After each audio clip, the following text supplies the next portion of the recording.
प्यारे विद्यार्थियों नमस्कार। विद्या मंदिर के ऑनलाइन क्लास में आपका स्वागत है। पिछले वाले वीडियो में हमने राज्य मंत्री परिषद के कार्यों के बारे में या शक्तियों के बारे में चर्चा की थी। आज हम उच्च न्यायालय के बारे में चर्चा करेंगे।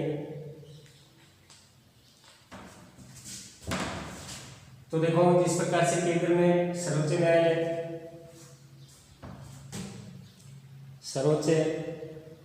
न्यायिक व्यवस्था होती है, ऐसे ही उच्च न्यायालय राज्य की सर्वोच्च न्यायिक संस्था मानी गई है। यानी राज्य स्तर पर सर्वोच्च न्यायिक संस्था उच्च न्यायालय है। संविधान के अनुच्छेद 214 में ये कहा गया है कि प्रत्येक राज्य में एक उच्च न्यायालय होगा। भारत में सर्वप्रथम न्यायालय 1862 ईस्वी में कोलकाता, बॉम्बे व मद्रास में स्थापित हुए। वर्तमान में भारत में कुल 24 उच्च न्यायालय हैं। अब देखो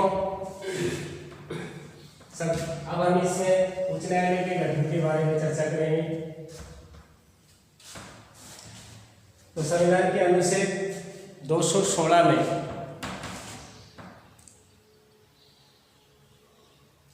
ये कहा गया है कि प्रत्येक उच्च न्यायालय एक मुख्य न्यायमूर्ति और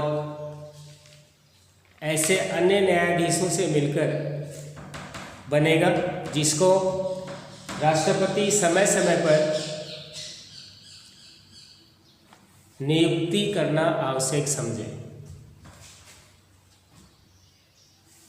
तो इस प्रकार से उच्च न्यायालय का गठन किया जाता है। दूसरा देखो, न्यायाधीशों की नियुक्ति। संविधान के अनुच्छेद 217(1) में ये कहा गया है कि उच्च न्यायालय के मुख्य न्यायाधीश की नियुक्ति राष्ट्रपति करेगा।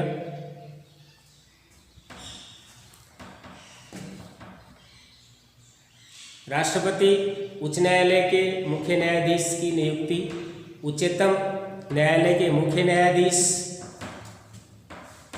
कॉलेजियम व्यवस्था व राज्यपाल के परामर्श से मुख्य न्यायाधीश की नियुक्ति करेगा, जो संविधान के अनुच्छेद 217(1) में कहा गया है। ठीक है, यानी ये तो कहने का मतलब राष्ट्रपति उच्च न्यायालय के जो मुख्य न्यायाधीश होता है उसकी नियुक्ति सर्वोच्च न्यायालय के मुख्य न्यायाधीश तथा कॉलेजियम व्यवस्था व उस राज्य के राज्यपाल से परामर्श लेकर के उसकी नियुक्ति करता है। बाकी जो अन्य न्यायाधीश होते हैं उनकी नियुक्ति राष्ट्रपति केवल सर्वोच्च न्यायालय के मुख्य न्यायाधीश की परामर्श से ही करता है। तो इस प्रकार से इस उच्च न्यायालय के न्यायाधीशों की नियुक्ति होती है। ठीक है। तीसरा, न्यायाधीशों की योग्यता। न्यायाधीश बनने के लिए क्या क्या योग्यता होगी? तो ये संविधान के अनुच्छेद 217(1) में ही इनकी योग्यताओं के बारे में लिखा गया है कि वह भारत का नागरिक हो, भारत के राज्य क्षेत्र में कम से कम 10 वर्ष तक वह व्यक्ति न्यायिक पद पर रह चुका हो। तीसरी योग्यता, उच्च न्यायालय या ऐसे 2 या उससे अधिक न्यायालयों में लगातार कम से कम 10 वर्ष तक अधिवक्ता या वकालत कर चुका हो। तो ये इस 3 प्रकार की जो इनकी योग्यताएं हैं वो अनुच्छेद 217(1) में ही दर्शाई गई है। ठीक है, इसके बाद आते हैं देखो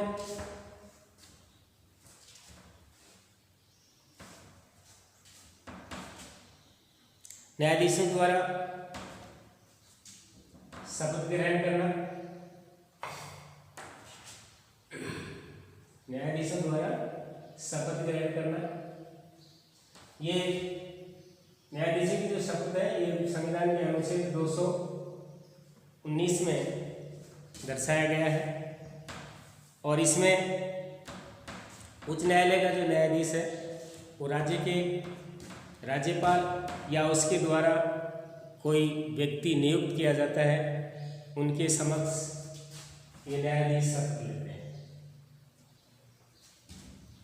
ठीक है, इसके बाद में देखो कार्यकाल न्यायाधीशों का स्थानांतरण। ठीक है, न्यायाधीशों का स्थानांतरण भी किया जाता है। कैसे स्थानांतरण किया जाता है, ये संविधान के अनुच्छेद 222 में लिखा गया है। तो इसके 222 के अनुसार उच्च न्यायालय के न्यायाधीशों का स्थानांतरण राष्ट्रपति सर्वोच्च न्यायालय के मुख्य न्यायाधीश की परामर्श के बाद ही कर सकता है। यानी अगर किसी मुख्य न्यायाधीश का स्थानांतरण करना है, बदलना है, तो राष्ट्रपति सर्वोच्च न्यायालय के मुख्य न्यायाधीश से परामर्श लेगा, उसके बाद उस व्यक्ति का या उस न्यायाधीश का स्थानांतरण करेगा। ये बात संविधान के अनुच्छेद 222 में दर्शाया गया है। ठीक है, इसके बाद में देखो आता है न्यायाधीशों का वेतन, यानी न्यायाधीशों को क्या वेतन मिलता है, इसके बारे में चर्चा करेंगे।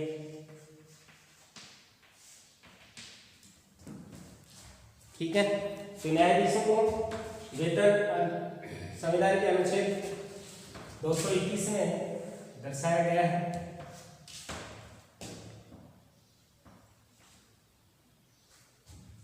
इसमें भी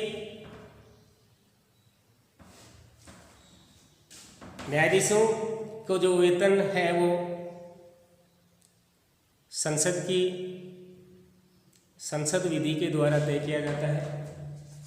सर्वोच्च न्यायालय के उच्च न्यायालय के मुख्य न्यायाधीश को इसमें बताया गया है कि 90,000 रुपये मासिक वेतन दिया जाता है, और जो अन्य न्यायाधीश होते हैं उनको 80,000 रुपये मासिक वेतन दिया जाता है। मुख्य न्यायाधीश को 90,000 रुपये और अन्य न्यायाधीशों को 80,000 वेतन संसद विधि के द्वारा दिया जाता है। ठीक है, यह अनुच्छेद 221 में कहा गया है। ठीक है, इसके बाद में देखो इनके कार्यकाल के बारे में चर्चा करेंगे। कार्यकाल अनुच्छेद संविधान के अनुच्छेद 217(1) में दर्शाया गया है। और ये जो इनकी योग्यता है इसमें 217(2) में दर्शाया गया है। कहने का मतलब न्यायाधीशों की नियुक्ति और कार्यकाल दोनों संविधान के 217(1) में ही इनको दर्शाया गया है। ठीक है, अब देखो इनका कार्यकाल संविधान के अनुच्छेद 217(1) में ये कहा गया है कि सर्वोच्च न्यायालय का जो न्यायाधीश होता है वो केवल 62 वर्ष तक अपने पद पर रह सकता है, यानी वह 62 वर्ष तक अपना पद ग्रहण कर सकता है। स्वयं अगर अपना त्यागपत्र देना होगा तो उसको राष्ट्रपति को संबोधित करना पड़ेगा पहले, और राष्ट्रपति को संबोधित करके वो स्वयं भी त्यागपत्र दे सकता है। ठीक है, तीसरा देखो न्यायाधीश को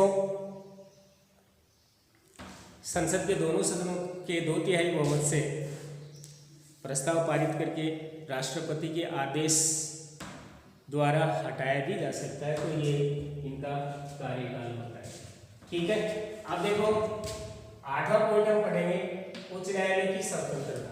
यानी उच्च न्यायालय को किस प्रकार से स्वतंत्र रखा गया है इसके बारे में भी कुछ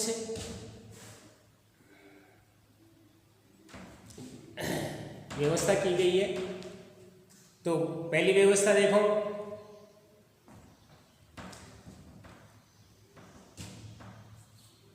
नियुक्ति के लिए एक विशेष प्रक्रिया होती है मुख्य न्यायाधीश की या अन्य न्यायाधीशों की।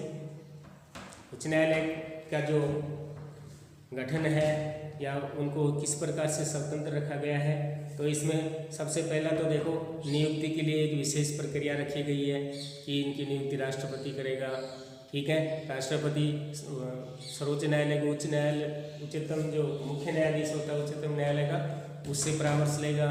फिर राज्य के राज्यपाल से परामर्श लेगा। कॉलेजियम व्यवस्था से इनकी नियुक्ति होती है। तो इनकी नियुक्ति के बारे में एक विशेष प्रक्रिया तय की गई है। ठीक है, दूसरा देखो इनका निश्चित कार्यकाल है कि वो चाहे तो 62 वर्ष तक अपना पद ग्रहण कर सकता है।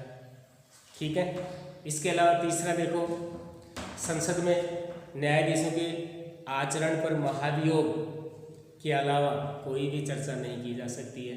यानी संसद उस मुख्य न्यायाधीश के ऊपर केवल महाभियोग ही लगा सकती है, लेकिन महाभियोग के अलावा कोई भी उनकी आलोचना नहीं कर सकता। इसलिए ये इसको स्वतंत्र रखा गया है। ठीक है, इसके बाद में देखो ये भी तय किया गया है कि उच्च न्यायालय का न्यायाधीश अगर सेवानिवृत्त हो जाता है, अवकाश ग्रहण कर लेता है, तो अवकाश ग्रहण करने के बाद उन न्यायालयों में निजी प्रैक्टिस नहीं कर सकता जिन न्यायालयों में वो स्थायी न्यायाधीश रह चुका हो।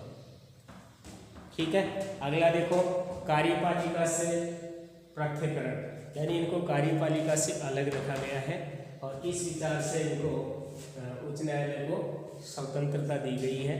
ठीक है, अब देखो एक हमने शब्द पढ़ा है कॉलेजियम व्यवस्था।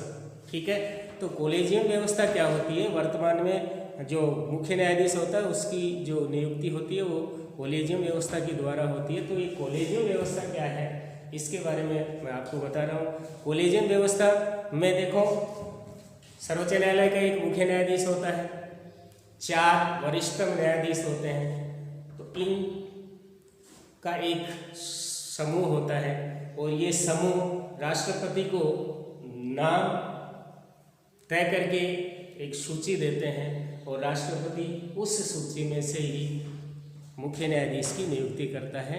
इसको भारत की कॉलेजियम व्यवस्था कहा जाता है और वर्तमान में इस कॉलेजियम व्यवस्था के आधार पर ही मुख्य न्यायाधीशों की नियुक्ति की जाती है। आज के वीडियो में इतना ही, धन्यवाद।